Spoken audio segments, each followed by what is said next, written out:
Bonjour et bienvenue à tous sur ma chaîne. N'hésitez pas à liker la vidéo si elle vous plaît et si vous êtes nouveau, n'oubliez pas de vous abonner et d'activer la notification pour ne rater aucune de mes prochaines vidéos.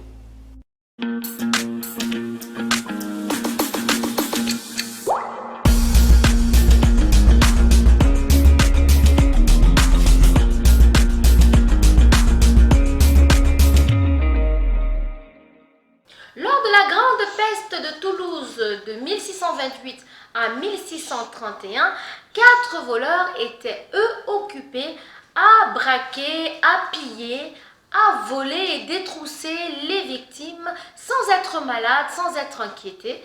Et lorsqu'ils furent arrêtés et jugés, ils dévoilèrent alors à la cour le secret de leur immunité face à la maladie. Un macérat d'ail frais dans du vinaigre.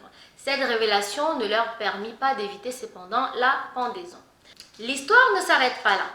En 1720, lors de la grande peste de Marseille, d'autres voleurs reproduisirent le même schéma.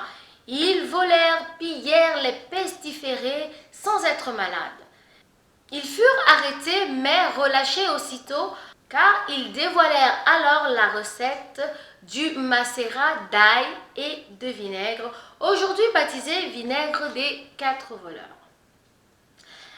Un style de recette dont aurait besoin le monde au moment où nous sommes touchés par le coronavirus ou Covid-19 qui a déjà fait plus de 10 000 morts. J'en profite d'ailleurs, grâce à cette vidéo, pour souhaiter mes sincères condoléances aux personnes ayant perdu un de leurs proches au cours de cette épidémie qui, je l'espère, prendra fin très vite. Ceci dit, l'ail, puisqu'il s'agit de cette plante, est-elle capable de nous permettre de combattre ce virus? Par exemple, en renforçant notre système immunitaire. Si oui, comment le consommer? Vous souhaitez le savoir? Restez scotchés, car pour l'heure, je vais vous parler de l'histoire de l'ail, comment elle a traversé le temps pour se retrouver dans nos assiettes. Allez, restez scotchés. Si, c'est l'histoire.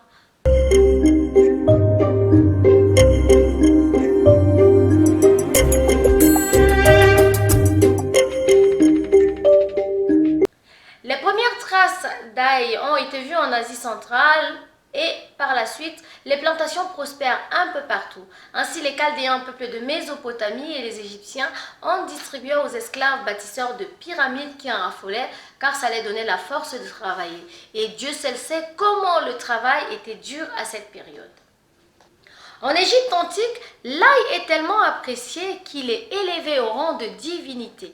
Khéops en fit d'ailleurs graver l'image dans sa pyramide, mais hormis ce caractère divin, l'ail est également utilisé contre les morsures de serpents, pour les momifications et pour accompagner les morts et les défunts dans l'au-delà. En Grèce antique, l'ail est également très apprécié. C'est ainsi que les athlètes sélectionnés aux Jeux olympiques à l'époque croquaient avant de se lancer dans l'arène une gousse d'ail, histoire de se donner des forces.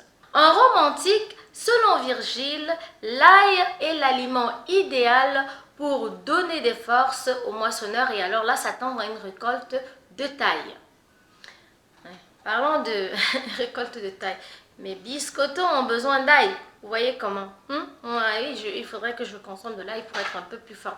Bref, sérieusement, l'ail continue dans son bout de chemin et se retrouve en Italie, en Angleterre, en Espagne et en France, où il rencontre son premier opposant en la personne d'Alphonse, roi de Castille. Oui, ça se passe au XIVe siècle. Celui-ci avait horreur de l'ail. Oui, vous avez entendu pour une fois. Il avait horreur de l'ail et il avait d'ailleurs rédigé un ordre à cet effet, intimant aux chevaliers ayant consommé cet aliment de rester en dehors de la cour, isolés comme des pestiférés du reste de la population.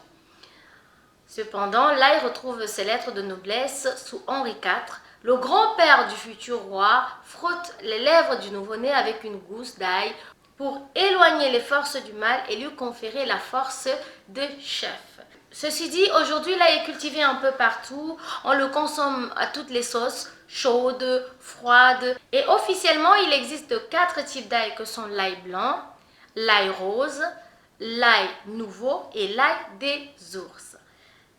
Broyer ou éplucher, l'ail dégage la lysine qui est un puissant antibiotique et la joëne qui est un puissant anticoagulant. Raison pour laquelle cet aliment est utilisé comme prophylactique dans des infections telles que la dysenterie, la diphtérie, la typhoïde, la peste, pour ne citer que celle-là.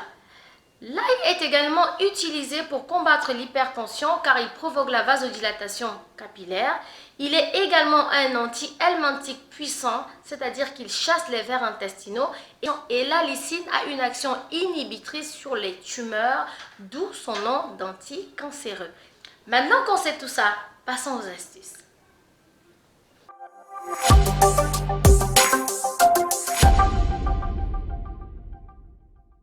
La première astuce que je vais vous donner est calquée sur le vinaigre des 4 voleurs. Je vous en ai parlé en début de vidéo. Donc pour cette astuce, je vais me décaler pour vous mettre les composants.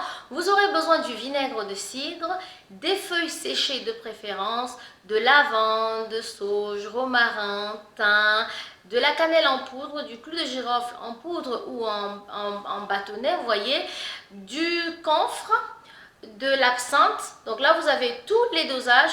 Vous allez mettre toutes ces plantes dans votre vinaigre de cidre que vous allez fermer pendant 15 jours et laisser macérer. Au bout des 15 jours, vous avez juste à filtrer ce vinaigre et là il est prêt à être consommé. Donc pour le boire, vous avez à diluer une cuillère à café dans un verre plusieurs fois, que vous allez boire plusieurs fois par jour. Je vous conseillerais en cas de grippe ou d'épidémie de l'eau boire tiède.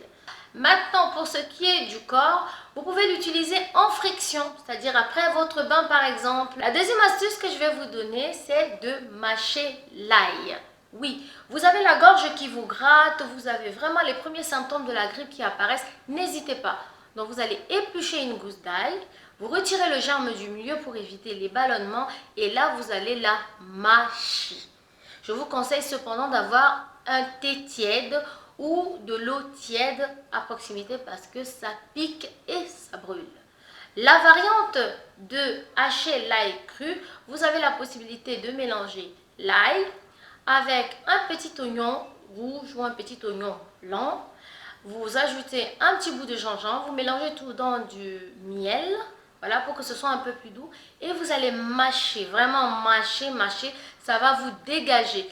Et les poumons et les oreilles, tout va chauffer, mais je vous assure qu'en cas de grippe, c'est super efficace. La troisième recette que je vais vous donner vient de ma maman, voilà, du Cameroun. C'est une astuce qu'elle avait l'habitude de faire quand nous avions la grippe, où vraiment on se sentait, on avait la fièvre, on n'était vraiment pas bien. Donc vous aurez besoin des pots d'ail, il faut vraiment beaucoup de pots d'ail, des gousses d'ail, des feuilles de papayer, des feuilles de citronnelle, du citron vert que vous allez couper en rondelles et du gingembre.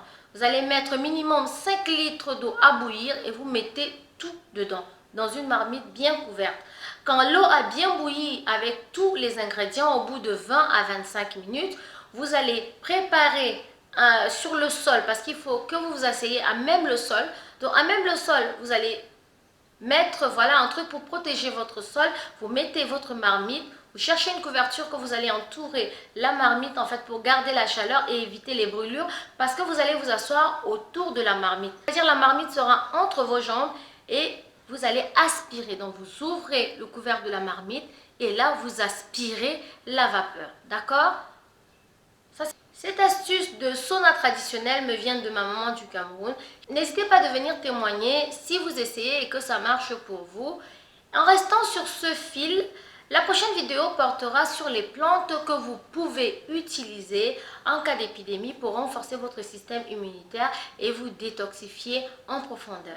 Voilà, c'était Charlie, des astuces de Charlie. Au revoir.